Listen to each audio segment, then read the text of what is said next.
Hi, Mark Diaz here for 2danimation101.com. In this lesson, I'm going to show you just how quickly you can animate Photoshop characters using bones. This is in case you're interested in creating your own original animations for your YouTube series and not use the ones provided by the Revolution team. Here's how quickly you can do this.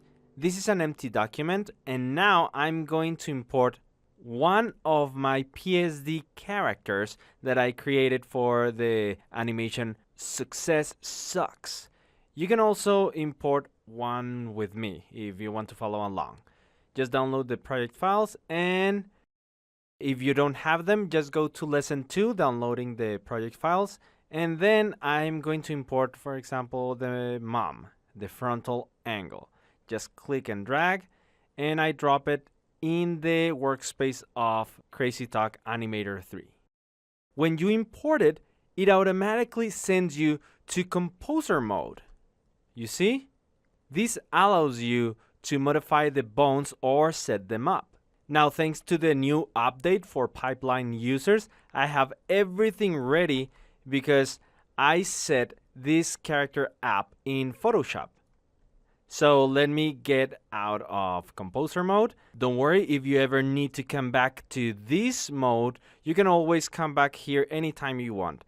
Just click on the backstage icon to go back to the scene, and there I'm back to my animation. And if you want to go to composer again, just select the character and click on the composer icon on the top of the right toolbar. I mean the left toolbar.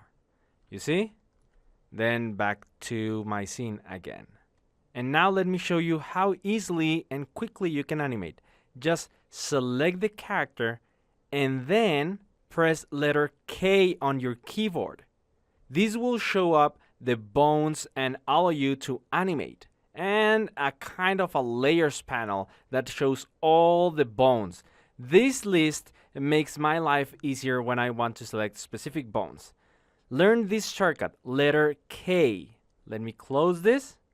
And you can also show the bones if you click on the 2D motion key editor. You see? Okay, so I have everything ready. And now we are ready to animate really quickly. Look how easy this is. I make sure I'm on frame 1. Okay? And look, I can move the bones very easily. I can just select them and move them, okay? So it's very easy. So I'm gonna move some bones in fast forward, super easy. I just select the bones and move them and rotate them. Very intuitive controls, nothing special here. There, now I have this mom in a more feminine pose. Now I can move to frame 20 by clicking and dragging here. Or just type 20, let me open the timeline, and then type 20 right here. Okay, now I'm on frame 20, and then in fast forward, I can just move the bones around and set the second pose, okay? Very easy. Very good. Now, what happened? Well, we did a little animation, that's what happened. Look, let me play back this. I'm going to close the motion key editor and check this out. Now we have a little animation. Super quick. Just one position, move the cursor. This is what we did. Just one position, then move the cursor in the timeline, and then another position. And how can you set positions? Well, by selecting the character, pressing K on your keyboard, or clicking on the motion to the motion key editor, and then super quickly and easily move the bones around. Okay, great. Now let me set up the animation to the duration to be 40 frames by clicking on the project settings icon. And in the time settings, I will just change from 2000 to 40 units, 40 frames. Press OK. And now I can play back this. You see? Very good. See how quickly and easy this is? We will go more in depth in a later lesson. Right now, I just wanted to show you how easily you can do this in CrazyTalk Animator 3 with your own original PSD characters.